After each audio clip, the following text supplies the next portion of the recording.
Orient bell tiles studio से आप देख रहे हैं एबीपी न्यूज।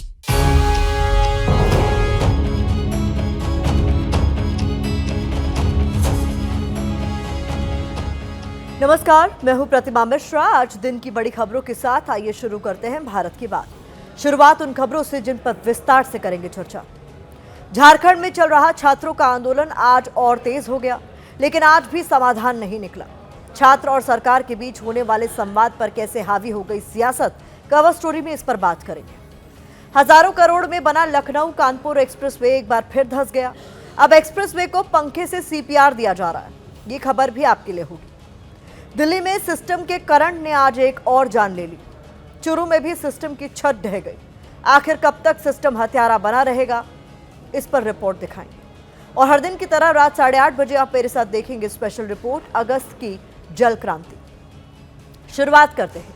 आज हमारी कवर स्टोरी के केंद्र में झारखंड के वो छात्र हैं जो 13 दिनों से अपना हक मांग रहे हैं, लेकिन अब तक उन्हें सिर्फ और सिर्फ आश्वासन मिला है।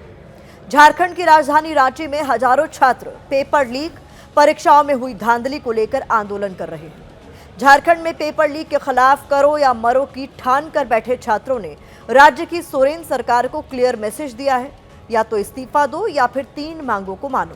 झारखंड का यह आंदोलन अब सिर्फ परीक्षा का मुद्दा नहीं है, ये सत्ता की कुर्सी से चिपक कर बैठे नेताओं को वार्निंग भी है।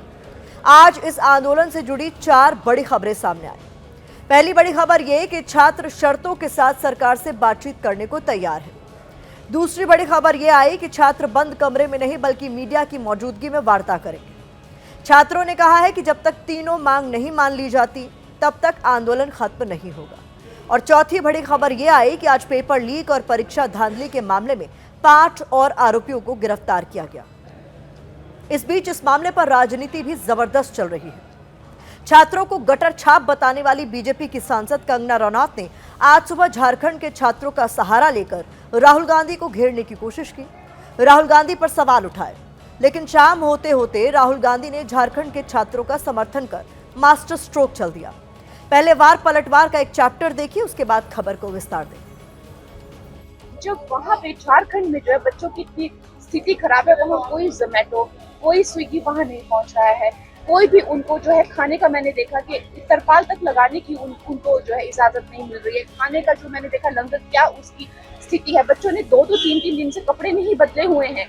ये उनकी इतनी दुर्गति वहाँ पे हो रही है, लेकिन राहुल गांधी वहाँ नहीं पहुँच रहे हैं।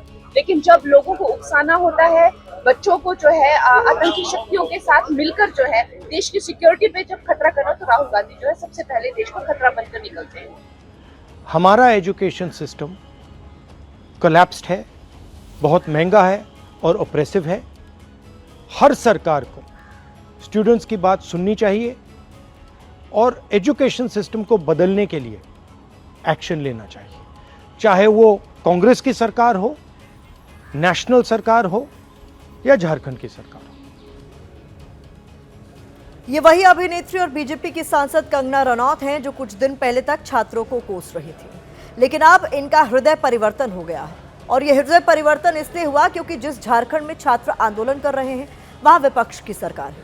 झारखंड मुक्ति मोर्चा के साथ कांग्रेस की मिलीजुली सरकार चल रही है, इसलिए कंगना को अब गटर छाप जेनजी प्यारे लग रहे हैं और उनका सहारा लेकर ही राहुल गांधी को वो घेर भी रही है।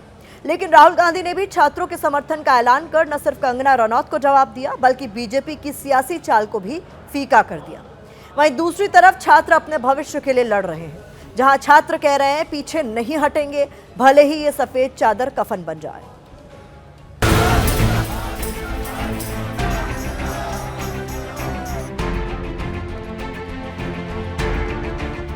झारखंड की राजधानी रांची में जल रही आंदोलन की ये ज्वाला तेज हो रही है।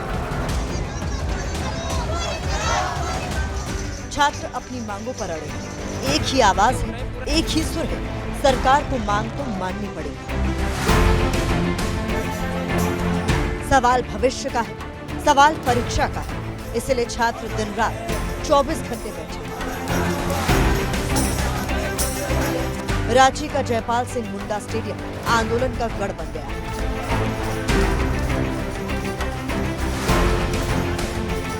रांची झारखंड का आंदोलन चरम पर है और जेपीएससी जेएसएससी को लेकर जो आंदोलन हो रहा है पेपर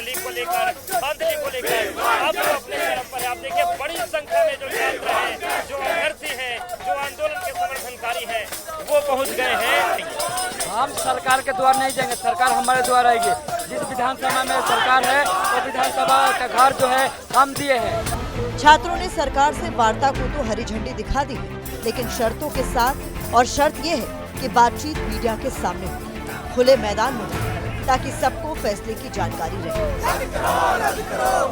आंदोलन स्थल पर पोस्टर और बैनर से सोरेन सरकार को जगाने की कोशिश हो रही है।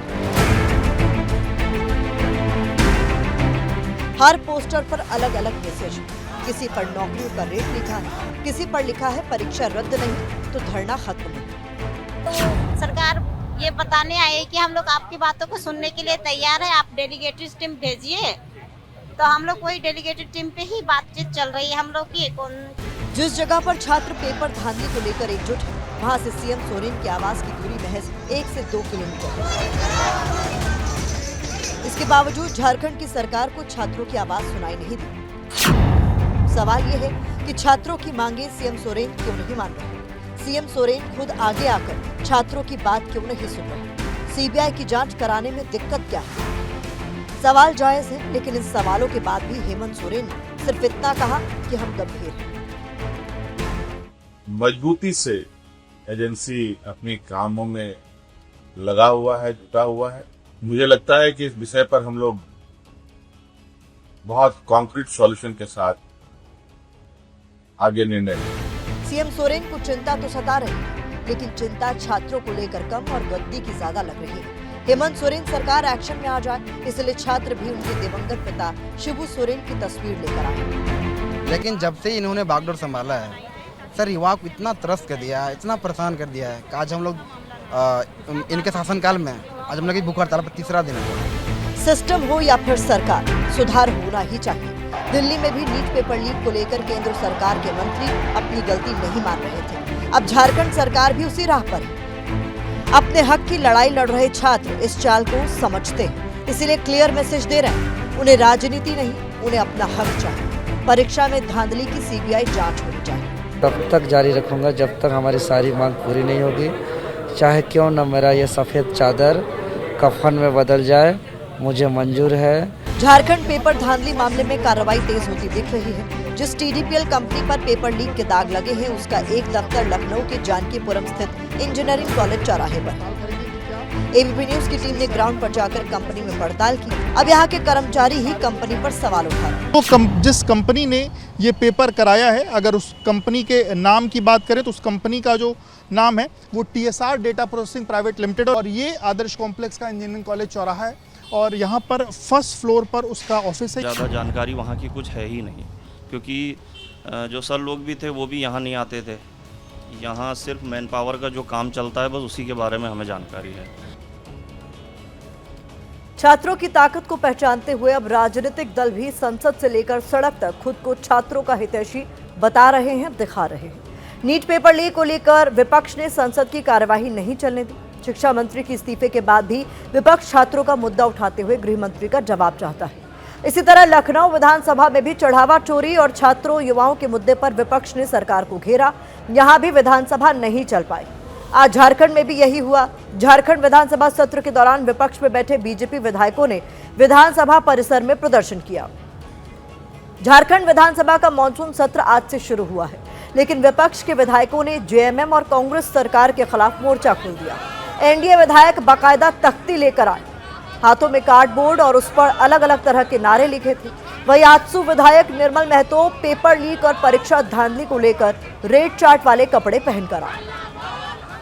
यही चाहते हैं जो बच्चे लोग वहाँ पर प्रोटेस्ट कर रहे हैं। अभी एक सप्ताह से भारी बरसात में वो लोग वहाँ पर लगे हुए हैं, पानी में भीग भीग के। हम लोग यही मांग करते हैं कि सीबीआई जांच होनी चाहिए। अगर सरकार के मन में पाप नहीं है और उन्हें कोई तरह का भय नहीं है, उन्हें लगता है अगर उनके पदाधिकारी कोई प्रकार के दोषी नहीं है तो आप जांच करवा लो ना भाई। जांच कराने में क्या कष्ट हो रहा है? जितना भी अभी तक का परीक्षा हुआ रेड चार्ट देख लीजिए, और पूरा भारत के लोग आइए और पैसा जमा कीजिए इस सरकार में और अपना नौकरी ले सकता है। मंत्रिमंडल सदस्यों की एक टीम भी गठित की है जो छात्रों से वार्ता वो टीम करेगी।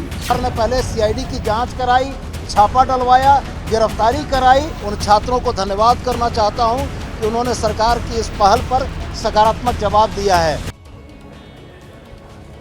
झारखंड में छात्रों का आंदोलन जिस तरह से तेज हुआ है उससे हेमंत सोरेन सरकार की मुश्किल जरूर बढ़ी है।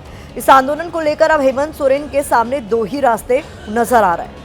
पहला, मुख्यमंत्री हेमंत सोरेन छात्रों की तीनों मुख्य मांगों को मान ले, ऐसा हुआ तो छात्र आंदोलन खत्म हो जाएगा। दूसरा ये कि तीनों मांगों को नहीं मानते हैं तो हेमंत सोरेन को इस्तीफा देना होगा।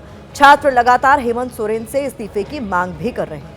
छात्र कह रहे हैं कि अगर हम अपने वोट की शक्ति से सरकार को बना सकते हैं तो हम आंदोलन कर सरकार को हटा भी सकते हैं। इस बीच आज राष्ट्रीय स्वयंसेवक संघ के सरसंचालक मोहन भागवत ने भी मुंबई में देश भर से आए जेनजी छात्रों के साथ सीधा संवाद किया। ये कार्यक्रम ऐसे समय में हुआ है जब शिक्षा व्यवस्था, प्रतियोगी परीक्षाओं और युवाओं से जुड़े मुद्दे राष्ट्रीय बहस के केंद्र में हैं। आज के कार्यक्रम में मोहन भागवत ने छात्रों का खुलकर समर्थन किया। कहा कि आंदोलन भी एक डायलॉग का तरीका है। जेनजी की शिकायत सही थी। लोकतंत्र में प्रोटेस्ट भी सहमति बनाने का तरीका है कि जेनजी अगर एजिटेशन कर रही है तो एंटी नेशनल तो है नहीं, अपने लोग हैं, अपनी नेक्स्ट जनरेशन है। जी सर, इस अपनेपन से डायलॉग का साथ मैंने बोला अपनापन चाहिए, संबंध चाहिए, वो हमारा संबंध है, उसका रिकॉग्निशन चाहिए, तब ये डायलॉग होता है। वहाँ की बात हमको समझ में आती है, हमारी बात वहाँ समझ में आती है, ये होता है तो होना चाहिए। और जेनजी वगैरह ऐसी है ऐसा मैं तो बिल्कुल नहीं मानता। आप क्या मानते हैं? विदाउट इट कॉन्टेक्स्ट भी जब पूछा गया तब मैंने बताया और आज भी मैंने आपके सामने बोला है कि मुझे लगता है कि ये जो नई पीढ़ी है जेनजी, जेन अल्फा, ये अभी जो हमारी एग्जिस्टिंग पीढ़ी है उससे ज़्यादा ऑनेस्ट है। अरे वाह, बढ़िया है। और देशभक्ति और सेवा का ऑनेस्ट अपील उसमें चलता है। हमारे देश की करीब 65% आबादी युवा है। इन आंदोलनों के बाद इस युवा शक्ति के सामने सरकारें भी झुक रही है। आज ही खबर आई कि यूपी सरकार 2027 से पहले युवाओं की आकांक्षाओं और जरूरतों के हिसाब से अपनी युवा नीति तैयार करेगी। इसी तरह एमपी में भी भगवान श्री कृष्ण के नाम पर मेधावी छात्रवृत्ति शुरू करने का ऐलान किया गया है। यूपी में अगले साल और एमपी में 2028 में चुनाव है, इसलिए सभी राजनीतिक पार्टियां अभी से युवाओं को लुभा रही हैं। हमारी अगली खबर के केंद्र में है वो सिस्टम और वो सरकारें जो सपने बड़े दिखाती हैं, लेकिन सड़क पर उतरते ही वो सपना गड्ढों में गिर जाता है। 13 जुलाई यानी आज से ठीक 24 दिन पहले 4700 करोड़ रुपए खर्च करके लखनऊ कानपुर एक्सप्रेसवे का उद्घाटन हुआ था, लेकिन ऐसा लगता है उद्घाटन के फीते के साथ साथ गड्ढों का भी उद्घाटन हो गया। महज 12 दिन के भीतर एक्सप्रेसवे पर गड्ढे दिखने लगे और तब से गड्ढों को भरने का काम ही चल रहा है। हालात यह है कि जिस सड़क पर गाड़ियां फर्राटा भरने वाली थी वहां बड़े बड़े पैच में दोबारा खुदाई हो रही है। 1-1 किलोमीटर का रूट डाइवर्ट करना पड़ रहा है। टोल ऐसे फ्री करना पड़ा मानो प्रशासन खुद कह रहा हो माफ करना, अभी सड़क जैसी है नहीं। लेकिन सवाल यह है कि सिर्फ टोल माफ कर देने भर से जिम्मेदारी भी माफ हो जाती है क्या? जब गाड़ी किसी दरार पर डगमगाएगी, किसी गड्ढे में धंसेगी तो उस हादसे की जिम्मेदारी कौन लेगा? इतना ही नहीं, अब सिस्टम पंखे की हवा से एक्सप्रेसवे को सीपीआर दे रहा है।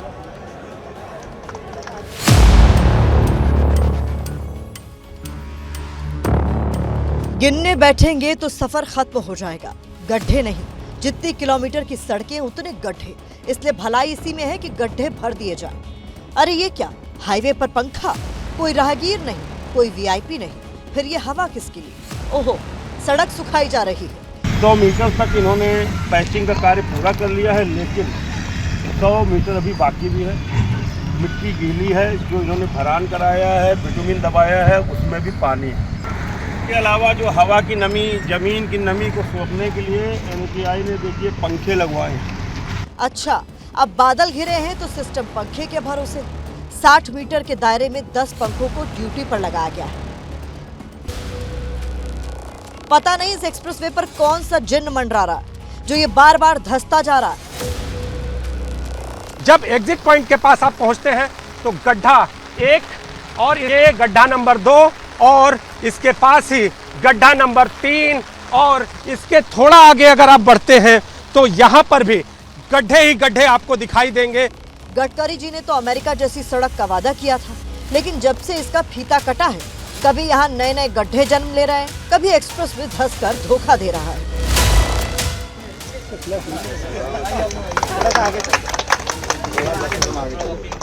मुझे विश्वास है कि हम एक के पीछे एक ऐसे महामार्ग बना रहे हैं कि उत्तर प्रदेश के राष्ट्रीय महामार्ग ये निश्चित रूप से अमेरिका के बराबर होंगे। ये वचन मैं आपको देना चाहता हूँ। पब्लिक तो इसी वचन के भरोसे थी मंत्री जी, लेकिन हुआ क्या? अमेरिका छोड़िए, हिंदुस्तान का ये शायद पहला एक्सप्रेसवे बन गया है जहां 3 हफ्ते में इतने गड्ढे हो गए।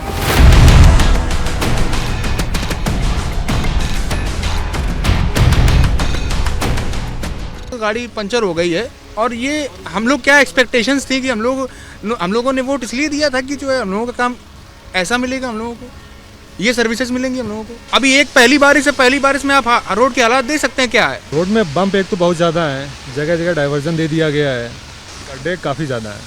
64 किलोमीटर के एक्सप्रेसवे को बनाने में 4700 करोड़ रुपए का खर्च आया था। 13 जुलाई को जोर शोर से उद्घाटन हुआ था और वादा था अमेरिका वाली सड़क का। हकीकत आपके सामने। लखनऊ कानपुर एक्सप्रेसवे पर हम लगभग 37 किलोमीटर चले हैं। ये देखिए, ये डिवाइडर देखिए, ये टूट चुका है और जरा ये देखिए हाथों से उखड़ रहा है। ये पैचिंग की हुई सड़क और ये उखड़ती हुई सड़क हम आपको दिखा रहे हैं, तस्वीरें देखिए, ये उखड़ रही है। ये जो गिट्टी ऊपर लगी हुई है ये सब हाथ से उखाड़ी जा रही है। संवाददाता नीतीश पांडे ने अभी तो एक्सप्रेसवे के एक ही तरफ के गड्ढे दिखाए हैं। वापसी के हाल पर तो आपको यकीन ही नहीं होगा। 100 मीटर की पूरी सड़क को दोबारा बनाया जा रहा है।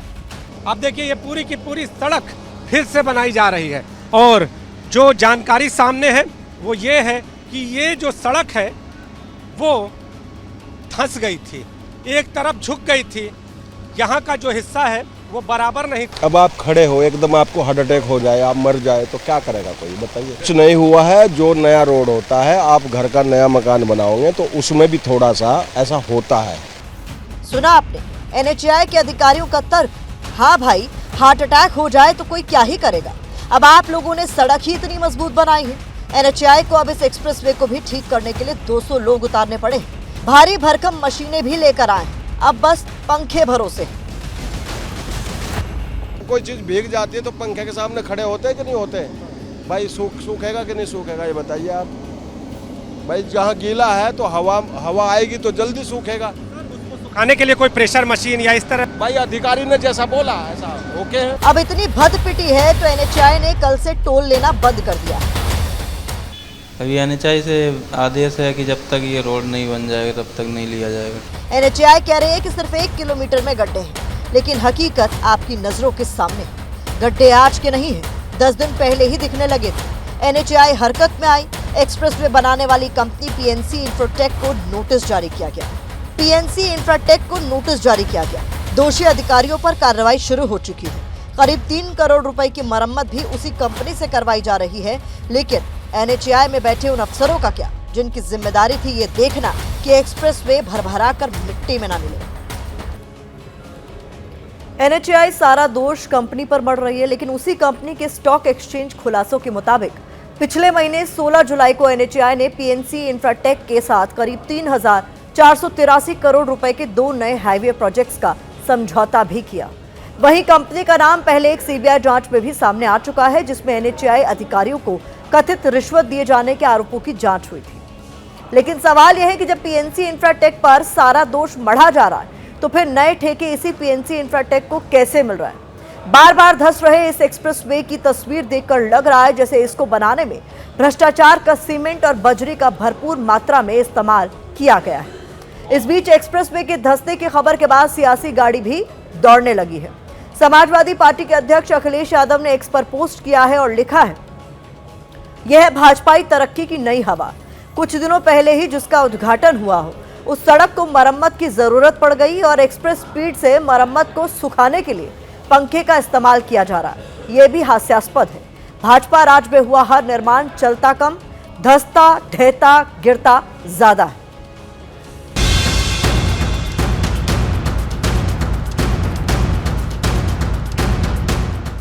कानपुर का जो सुपर एक्सप्रेसवे इन लोगों ने बनाया उसमें गड्ढे ज्यादा, सड़कें कम हैं और लोग बता रहे हैं कि उसमें स्पेस टेक्नोलॉजी का इस्तेमाल किया था। भारतीय जनता पार्टी का मतलब भ्रष्टाचारी जनता पार्टी हो गई। कि 4700 करोड़ रुपए की सड़क 47 दिन भी नहीं चल पाई और उसे पंखे लगा के सुखाया गया। पूरी तरह से उत्तर प्रदेश और देश के पैसे की लूट है। NHAI में लूट चल रही है। उत्तर प्रदेश में भारतीय जनता पार्टी की सरकार ने लगातार एक्सप्रेसवेज का निर्माण किया है। वो लोग सवाल उठा रहे हैं जिन्होंने अपने कार्यकाल में सड़कों के निर्माण को हमेशा प्राथमिकता से परे रखा। हमारी आज की तीसरी खबर भी देश के नाकारा सिस्टम की पोल खोल रही है। देश की राजधानी दिल्ली से लेकर राजस्थान के चुरू तक से ऐसी तस्वीर सामने आई है जो साबित करती है कि हमारा सरकारी सिस्टम अंदर से सड़ चुका है। उसे ओवरहॉलिंग यानी पूरी जांच और मरम्मत की जरूरत है। हम इलाज के लिए अस्पताल जाते हैं ताकि जल्द सही होकर अपने घर को लौट सके, लेकिन जिस अस्पताल में आप इलाज कराने जाएं वहीं आपके बीमार होने की वजह बन जाए तो क्या कीजिएगा। चुरू में कुछ ऐसा ही हुआ।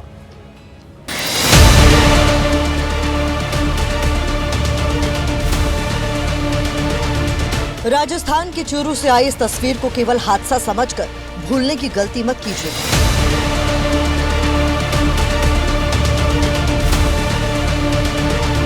ये तस्वीर सिस्टम के गाल पर तमाचा है। चूरू के फतेहपुरिया अस्पताल में महिला के सिर पर गिरा छत का प्लास्टर हमारे सोते सिस्टम की पोल खोलता है।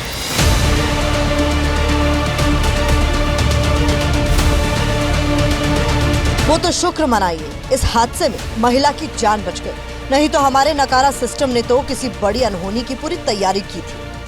महिला का नाम किरण है जो ओपीडी से बाहर निकल रही थी। ठीक उसी वक्त ये हादसा हो गया। किरण के सर पर 2 टाँके आए। इस हादसे ने एक बार फिर हमारे सिस्टम और सरकारी अस्पतालों की स्थिति पर सवालिया निशान खड़े कर दिए।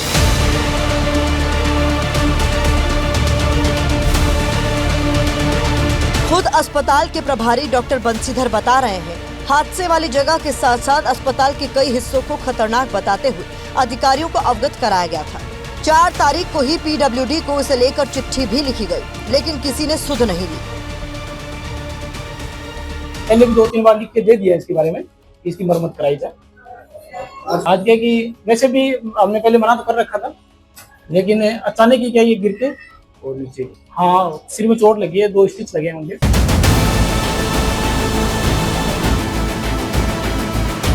सिस्टम सुध तो तब लेता जब वो जाग रहा होता।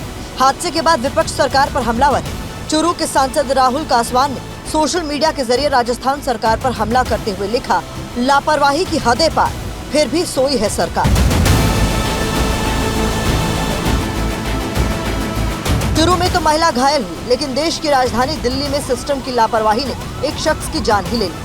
दिल्ली के शास्त्री पार्क इलाके में करंट लगने से एक युवक की मौत हो गई।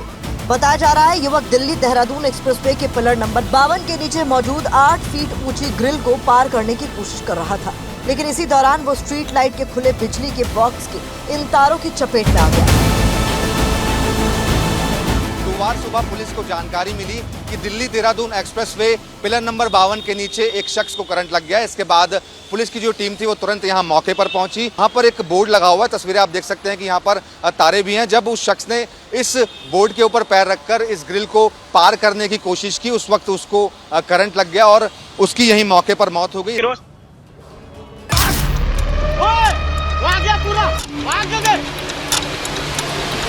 भी आएगा।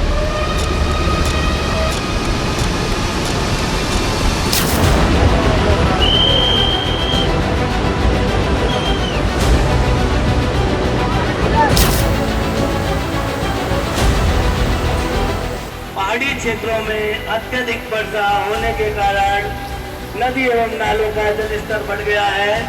इसलिए आप सभी लोगों से अनुरोध है कि कृपया सुरक्षित स्थानों पर रहें।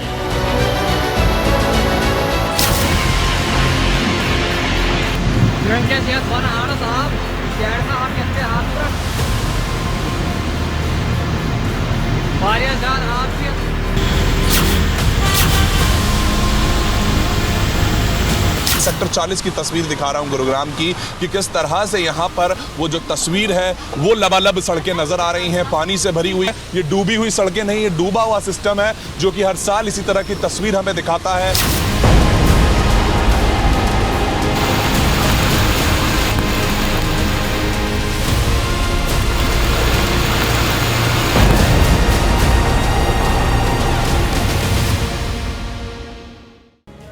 अगस्त की जल क्रांति, जहां सिर्फ पहाड़ों पर बादल नहीं फट रहे बल्कि मैदानों में इंसान बूंद बूंद के लिए मोहताज हो गया है। हिंदुस्तान में पानी सिर्फ प्राकृतिक संसाधन नहीं बल्कि असंतुलन का गंभीर संकट बन चुका है। कहीं मौत बनकर बरस रहा है तो कहीं जिंदगी की सबसे बड़ी कमी बन गया है। और इस बात को साबित कर रही हैं आपकी स्क्रीन पर मौजूद ये दो तस्वीरें। पहली तस्वीर पहाड़ों की है, जहां बादल फट रहे हैं और अपने साथ बस्ती की बस्ती को बहा ले जा रहे हैं।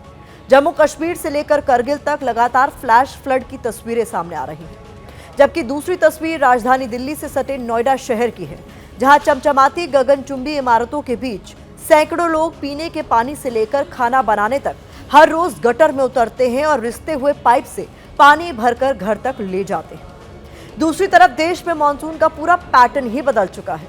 या तो बादल बरसते नहीं और जब बरसना शुरू करते हैं तो तबाही लेकर ही आते हैं। मानसून का सिस्टम आधे से ज्यादा देश में एक्टिव है। आधे राजस्थान में आज तेज बारिश का अलर्ट जारी किया गया है, जबकि हरिद्वार में गंगा का जलस्तर वार्निंग लेवल को छूने लगा है। लेकिन सबसे ज्यादा तबाही पहाड़ों पर मची है, जहां बिना चेतावनी के लैंडस्लाइड हो रहा है या फिर अचानक बाढ़ की दस्तक हो रही है।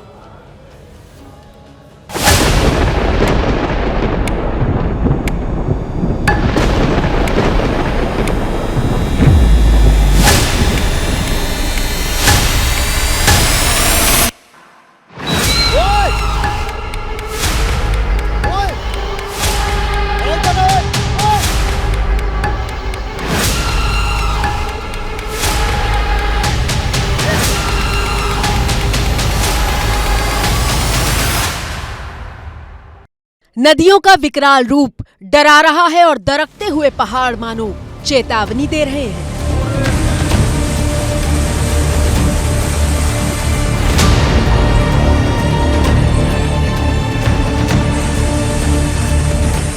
सिर्फ चंद सेकंड के भीतर जान बचाने के लिए जमीन भी कम पड़ने लगती है और मौत सिर पर नाचती दिखाई देती है।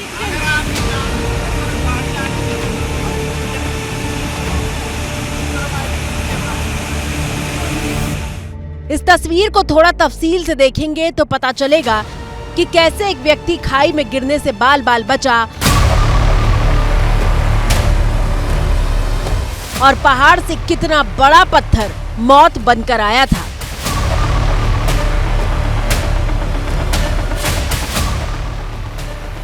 अगर 2 सेकंड की देर और होती तो कितनी जानें जा सकती थी।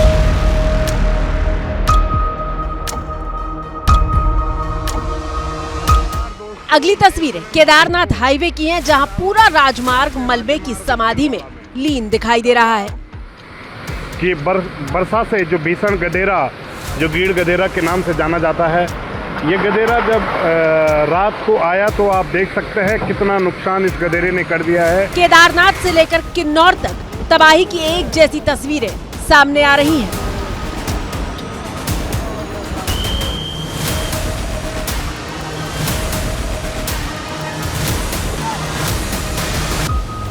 जम्मू कश्मीर से लेकर केरल तक तबाही मानो किसी तरह का कोई फर्क नहीं कर रही है।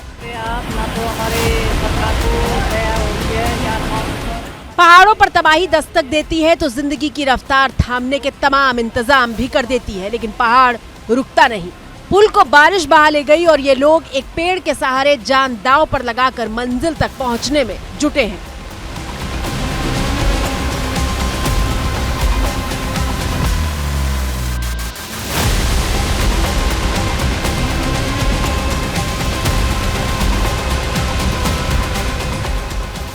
अगली तस्वीर उत्तराखंड के चमोली की है, जहां स्कूल पहुंचने के लिए तेज बहाव वाली इस नदी को पार करना पड़ रहा है। अगर जरा सी भी चूक हुई तो ये कोशिश जान पर भी भारी पड़ सकती है।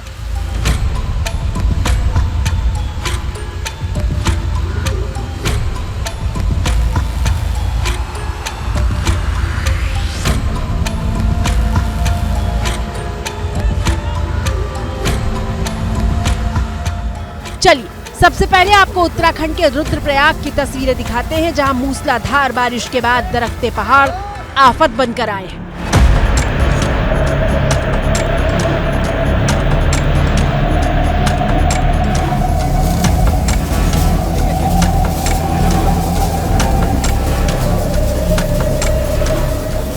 गुरुवार को पहाड़ से आया मलबा और बोल्डर पूरे इलाके में फैल गए।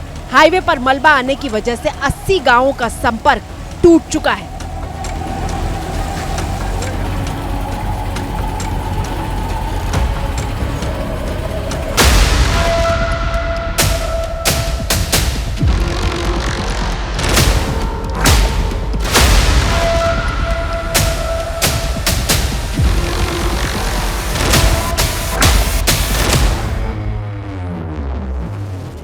सोच कर देखिए, ये सिर्फ एक तस्वीर नहीं है। किसी बीमार को इलाज के लिए डॉक्टर के पास पहुंचना होता है, किसी को स्कूल जाना है तो किसी को नौकरी पर, लेकिन पहाड़ ने बिना किसी चेतावनी के ब्रेक लगा दिया है। सबसे बड़ी चिंता की बात यह है कि जिस जगह पर लैंडस्लाइड हुआ वो 2013 में आई केदारनाथ तबाही के वक्त से संवेदनशील बना हुआ है। हर बार यहाँ पहाड़ दरकते हैं और सड़कें कई कई दिनों तक बंद रहती हैं। बावजूद इसके कोई स्थायी इलाज नहीं हुआ। योजना बनी लेकिन फाइलों में ही अटकी हुई हैं। तस्वीरें रुद्रप्रयाग की हैं, जहां अलकनंदा नदी खतरे के निशान से ऊपर बह रही है और अब घरों के भीतर पानी घुसने लगा है। जिला अस्पताल तक पहुंचने वाला ये पुल नदी में समा चुका है।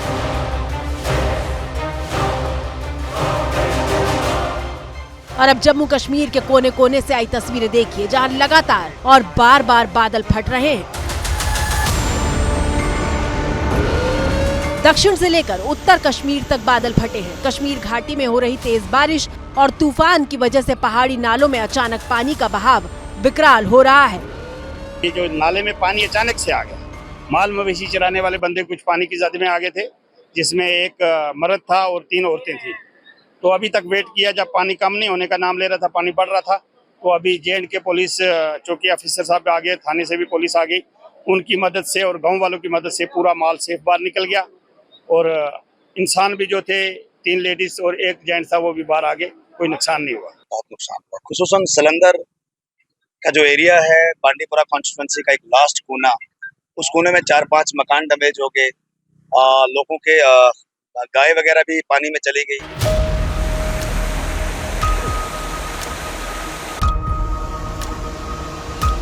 बडगाम से लेकर कुलगाम तक और शोपिया से लेकर बारामूला तक बादल फटने की खबरें आई हैं। मौसम विभाग के मुताबिक अभी जम्मू कश्मीर घाटी में न सिर्फ रुक रुक कर बारिश होती रहेगी, बल्कि तूफान आने की भी आशंका है। पहाड़ी इलाकों में रहने वाले लोगों और यात्रियों के लिए चेतावनी जारी करते हुए कहा गया है कि जब तक मौसम ठीक न हो जाए तब तक नदी के किनारों और लैंडस्लाइड वाले इलाकों से दूर रहें। आप सुनकर चौंक जाएंगे कि अकेले जम्मू कश्मीर में इस साल अब तक बादल फटने की 50 से ज्यादा घटनाएं हो चुकी हैं और इनमें लगभग 31 लोगों की मौत हुई है। घर, सड़क, पुल जैसे ढांचों को भारी नुकसान पहुंचा है। बादल फटने जैसी घटनाओं के बारे में सुनकर लगता है कि मानसून झूमकर बरस रहा है, लेकिन ऐसा है नहीं। कई राज्यों में बारिश की भारी कमी के बावजूद बाढ़ आई हुई है। असम में 30% बारिश की कमी के बावजूद 14 जिलों में बाढ़ आई हुई है और इस बाढ़ से 856 गांव के 7 लाख से ज्यादा लोग प्रभावित हुए हैं। हम इसी संकट की बात कर रहे हैं कि बारिश वक्त पर हो नहीं रही, कहीं नियमित नहीं हो रही, कहीं कमी के बावजूद बाढ़ आ रही है और दूसरी तरफ पीने का पानी तक नसीब नहीं हो रहा। नोएडा से हमारी संवाददाता अजातिका सिंह की ये रिपोर्ट देखिए।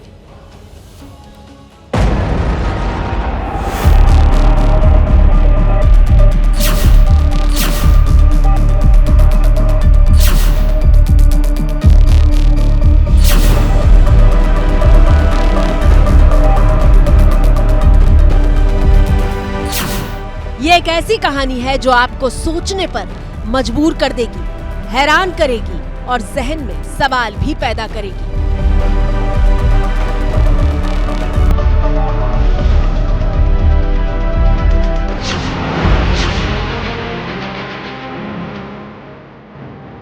बच्चे, बड़े, पूरा परिवार अलग अलग साइज के बर्तन और डिब्बे लेकर एक गटर के किनारे मौजूद है।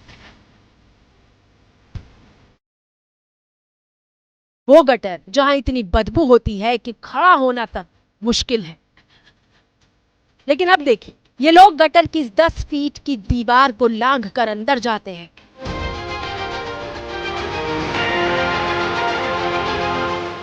जानते हैं क्यों? ताकि साफ पानी की रिसती हुई बूंदों को इन डिब्बों में जमा करके अपने घर तक ला सकें।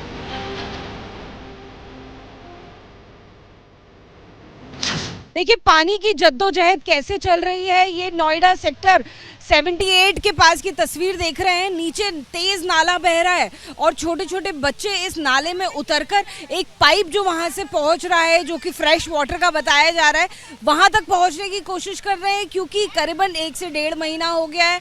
इन लोगों का कहना है कि पानी उनको नहीं मिला है, लिहाजा नाले से होते हुए वो उस पाइप के पास तक पहुंचते हैं और पानी भरते हैं।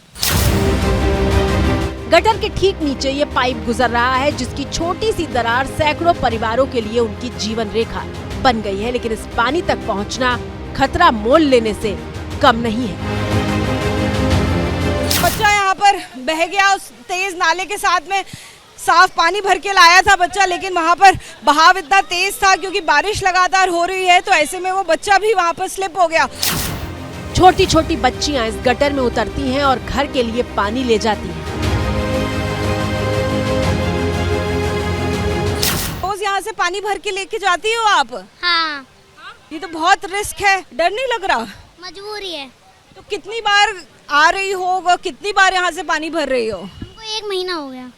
1 महीने से ऐसे ही? एक दिन में कितनी बार आती हो पानी भरने? 8-10 बार आ जाते हैं। पीते भी हैं इसको। ये कोई दूर दराज का गांव नहीं, नोएडा के बेहद पॉश माने जाने वाले सेक्टर 78 का इलाका है, जो ऊंची ऊंची इमारतों और चौड़ी सड़कों के लिए जाना जाता है। एबीपी न्यूज संवाददाता अजातिका सिंह ने इस गटर में उतरने का फैसला किया ताकि और करीब से देश को आम लोगों की इस मुश्किल की तस्वीर दिखा सके और उनकी पीड़ा को करीब से महसूस भी कर सके। मैं खुद इस नाले के अंदर पहुंची हूँ ये देखने के लिए कि कितना मुश्किल है, कितना चैलेंजिंग है ये, और कितनी मुश्किल से ये लोग पानी भरने के लिए जो बेसिक सुविधा है, मूलभूत सुविधा है, उसे हासिल करने के लिए पहुंच रहे हैं। वहाँ पर आपको एक बड़ा सा जो पाइप है वो नज़र आ रहा है। अपेरेंटली वो जो पानी है वो पीने वाला पानी है, और उस पानी को हासिल करने के लिए जद्दोजहद जो लोग हैं वो कैसे कर रहे हैं वो आपको नजर आएगा। जैसे लोगों का खड़ा होना यहाँ पर इतना मुश्किल हो रहा है, तो ज़रा सोचिए ये जो छोटे छोटे बच्चे हैं ये इस बहाव को कैसे झेलते हैं। सोचिए, पानी तो जीवन का अधिकार है। स्थानीय महिला भी अपने इसी हक को मांगने के लिए अलग अलग दरवाजों पर गई, लेकिन अब तक कोई सुनवाई नहीं हुई है। हमारे पानी पी के बच्चे भी बहुत बीमारी, बच्ची कल डेथ हो गई कल, और हमने इसके लिए बाकायदा लिख के डीएम साहब को भी अवगत करा दिया, और एसीपी साहब को कई जगह हमने लेटर दे दिए, लेकिन हमारी कोई सुनने को राजी नहीं है। सरकार की नज़र में हमारी ज़िंदगी की कोई वैल्यू नहीं है, क्योंकि हम ये जो लेटर आपने लिखा है, ये लेटर लेके सब अधिकारी के पास पहुँचे, पर कोई अधिकारी ने कोई भी बात हमारी नहीं सुनी, सब ने अनसुनी कर दी। एक लड़की भी आस पार हो गई हमारे यहाँ, उसको मलेरिया वगैरह हो गया, यही पानी हमारे बच्चे पीते हैं। हमारे लिए तो सरकार सो गई है।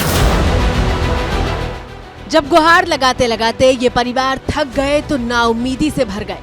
एबीपी न्यूज संवाददाता अजातिका सिंह उन घरों तक भी पहुंची जो हर रोज गटर में उतरकर पानी भरते हैं और अपनी जिंदगी की गाड़ी को किसी तरह चलाए रखते हैं। जो लोग सीवर के पास बने हुए पाइप से पानी लेकर अपने घर पहुंचे हैं, अब ऐसे ही घर में मैं पहुंची हूं। प्रभा जी का ये घर है। प्रभा जी, बहुत अंधेरा है आपके घर में, लाइट भी नहीं आ रही है क्या?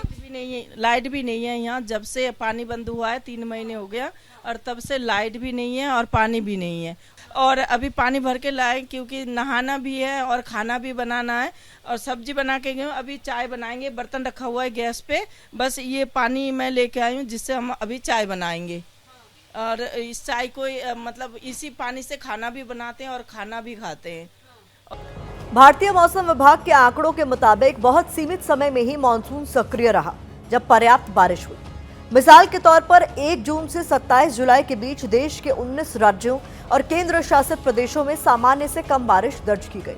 मेघालय, जिसे अक्सर बादलों का घर कहा जाता है, वहां 56% के आंकड़ों के साथ बारिश की सबसे ज्यादा कमी दर्ज की गई, जबकि ठंडा रेगिस्तान कहे जाने वाले लद्दाख में सामान्य से 196% ज्यादा बारिश दर्ज की गई। और अब जब एक बार फिर से मानसून 30 जुलाई से एक्टिव हुआ है तो कहर बनकर बरस रहा है। 30 जुलाई से 5 अगस्त के बीच देश के कई हिस्सों में सामान्य से 100% ज्यादा बारिश हुई है। अब दिल्ली एनसीआर को ही ले लीजिए, जो पूरे मॉनसून सीजन में बारिश के लिए तरस रहा है, और जब बारिश हो रही है तो शहर गोते लगा रहे हैं।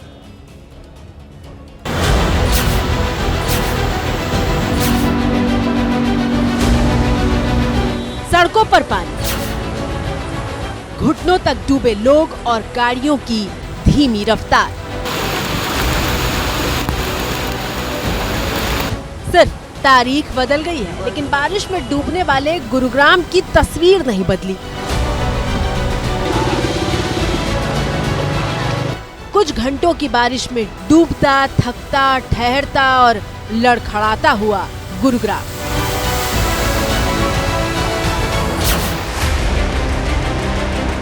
साइबर सिटी के नाम से मशहूर, जहां बड़ी बड़ी आलीशान कोठियां हैं, अमीरों के इलाके भी हैं, लेकिन बारिश में पॉश इलाके के पसीने छूटने लगते हैं क्योंकि वो भी डूब जाता है।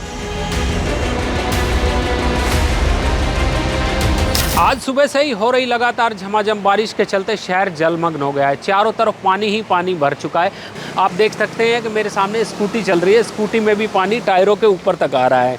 कई गाड़ियां इसमें बंद भी हो चुकी है। हर वर्ष यहाँ पर पानी की निकासी के लिए करोड़ों रुपए प्रशासन खर्च करता है, लेकिन वो पता नहीं कहाँ पर खर्च होते हैं, ये आज तक किसी को नहीं पता चला है। सर ये ना हर साल की प्रॉब्लम होती है, इतना ही पानी भर जाता है और घरों के अंदर तक भी आता है। जैसे कोई गाड़ी यहाँ से निकलती है, अंदर तक पानी आने लगता है, और मतलब कई बार तो ऐसा होता है कि लोगों के बेसमेंट तक में पानी चला जाता है और फिर मशीन बनवा के उसको पानी निकलवाना पड़ता है। Every year the same problem. Old Gurugram हो या फिर न्यू गुरुग्राम, कोई भी नहीं बचा था। हर साल सिर्फ बारिश के पानी की निकासी के लिए करोड़ों रुपए खर्च किए जाते हैं। बावजूद इसके शहर का ये हाल है कि पैदल चलना भी दूभर हो गया है। गुरुग्राम के राजीव चौक अंडरपास में एक बस खराब हो गई तो उसे क्रेन की मदद से बाहर निकाला गया।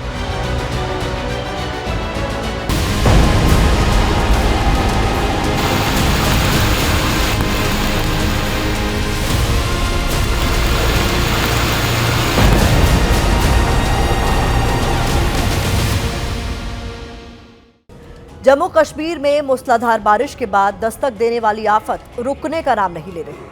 आज दक्षिण कश्मीर के शोपियां जिले में अचानक बाढ़ आई। फ्लैश फ्लड ने भी भीषण तबाही मचाई। आज दोपहर तेज हवाओं के साथ जोरदार बारिश हुई और अचानक पूरा मंजर तूफान में बदल गया। करीब 15 से 20 मिनट तक चलने वाले तूफान ने सेब के बागों को उजाड़ दिया। आपकी स्क्रीन पर मौजूद ये तस्वीरें गवाही दे रही हैं कि सेब की खड़ी फसल को कितना ज्यादा नुकसान हुआ है। अनुमान के मुताबिक कुछ इलाकों में करीब 60% फसल प्रभावित हुई है। पूरे खेत में सेब बिछे पड़े हैं। सेब किसानों के लिए एक बहुत बड़ा झटका है।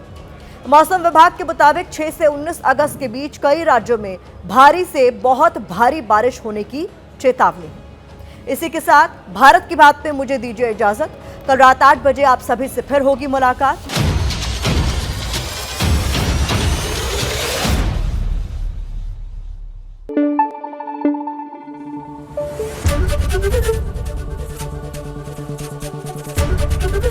एबीपी न्यूज आपको रखे आगे।